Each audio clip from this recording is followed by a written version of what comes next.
Olá pessoal, sejam bem-vindos ao canal. Meu nome é Jean Ferreira e eu sou professor de Química. Hoje vamos falar sobre teorias ácido-base, ou seja, a teoria de Arrhenius, teoria de Bronsted-Lowry e a teoria de Lewis. Antes de entrar nas teorias, vamos pensar no que seriam ácidos e bases e como eles estão presentes no nosso dia a dia. Existe uma escala que vai trazer para a gente o grau, a força dos ácidos e das bases, que é a escala de pH. Vou falar de forma introdutória sobre a escala de pH, sobre cálculos de pH, isso é um assunto para um outro vídeo. A escala de pH ela varia de 0 a 14, onde quanto mais próximo do 0, mais forte é o ácido, e mais próximo do 14, mais forte é a base. No meio da escala, nós temos as substâncias neutras, como a água pura, a água deionizada, a água destilada. Exemplo de substâncias ácidas. Algumas baterias, existem baterias alcalinas, mas outras baterias elas têm substâncias ácidas em sua composição. O ácido estomacal tem pH em torno de 1, limão pH em torno de 2, refrigerantes em torno de 3, 4, tomate em torno de 4, café 5, leite em torno de 6. O sangue ele tem pH entre 7 e 8, em torno ali de 7,4, ovo 8, comprimido estomacal, anprasia, eno, sonrisal, pH em torno de 10, solução amoniacal 11, sabonete 12, alvejante 13, que é água sanitária, hipoclorito de sódio, limpador de ralo, por exemplo, soda cáustica, diabo verde, pH 14. Ácidos. No nosso dia a dia, a gente observa muito nos alimentos. Frutas cítricas, por exemplo, o ácido, são aquelas substâncias que, em geral, têm um sabor azedo, enquanto as bases, aquelas substâncias que vão ter aquele sabor cáustico, adstringente. Quando você prova, por exemplo, mamão verde, você sente aquele sabor que deixa a sua boca meio seca. Aquele é o sabor adstringente, sabor cáustico. Então, esses seriam exemplos de ácidos e exemplos de bases no nosso dia a dia, e existe uma escala que vai medir a força, o grau da acidez ou da basicidade, que é o pH. Entrando nas teorias de ácido-base, como definir um ácido e como definir uma base. Primeira teoria que a gente vai ver é a teoria de Arrhenius. Ela foi proposta em 1884, temos aqui a fotografia de Arrhenius. E a teoria de Arrhenius ela vai definir ácido ou base como uma substância que, em meio aquoso, vai liberar um íon determinado. O ácido, em meio aquoso, ele vai liberar o íon positivo H3O+, ou H+, que é o hidrônio, também conhecido como hidroxônio. E as bases são aquelas substâncias que vão liberar o ânion hidroxila. Exemplos aqui de ácidos. O ácido clorídrico, em meio aquoso, libera H3O+. O ácido nítrico, que em meio aquoso libera o H3O+. Ácido sulfúrico, que em meio aquoso vai liberar 2 mols de H3O+. Então, todas essas substâncias que liberam H3O+, que é o hidrônio, são ácidos de Arrhenius. Lembrando sempre, em meio aquoso. As bases de Arrhenius são aquelas substâncias que vão liberar em meio aquoso apenas o ânion hidroxila, que é o OH-. Temos aqui o exemplo, a soda cáustica, libera ali a hidroxila. O hidróxido de cálcio também libera a hidroxila em meio aquoso.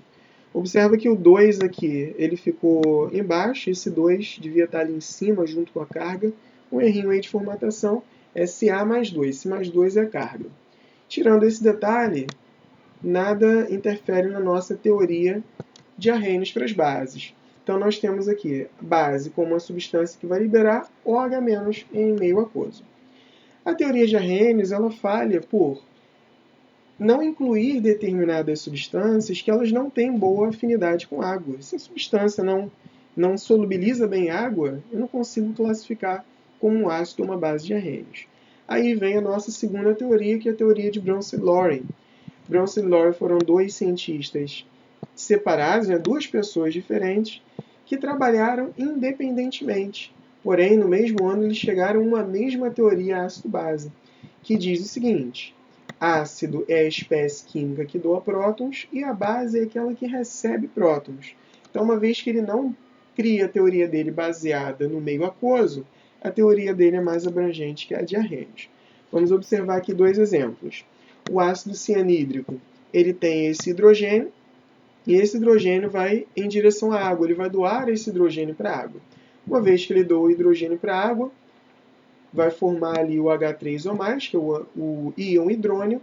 O HCN é um ácido, é o ácido cianídrico.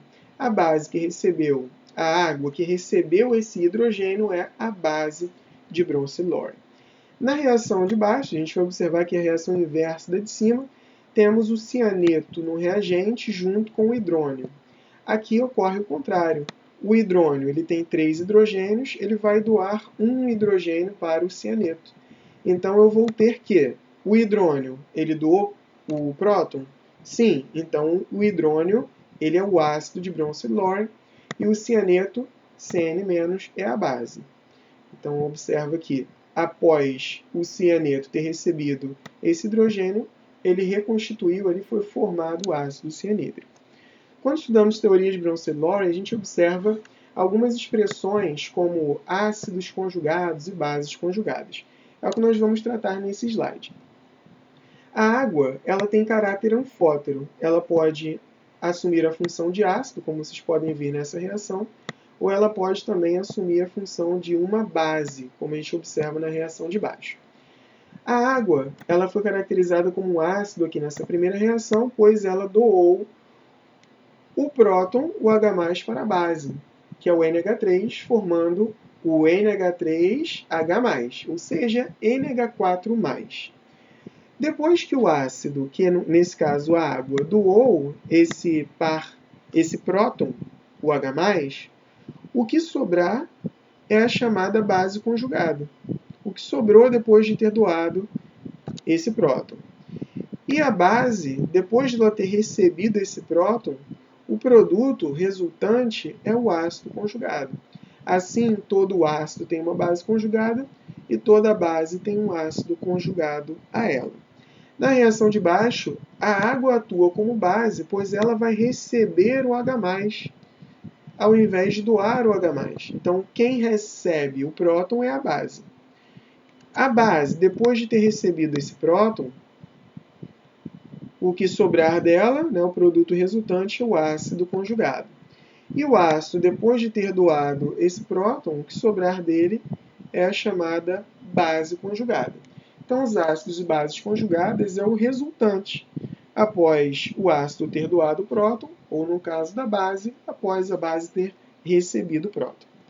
A terceira teoria, ácido-base, proposta por Lewis, ela é a mais abrangente das 3 teorias, porque Lewis ele vai basear sua teoria num par de elétrons. Que reação não envolve elétrons? Justamente um ponto aí que a teoria de Lewis se tornou muito comum na química. Ela é utilizada, né, para reações mais complexas, reações que não envolvem o meio aquoso, ela é muito utilizada.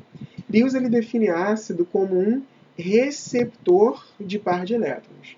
Então o ácido estava sendo doador. Para Arrhenius, o ácido doava H+, ou H3O+. Para Bronze-Lore, o ácido doa próton.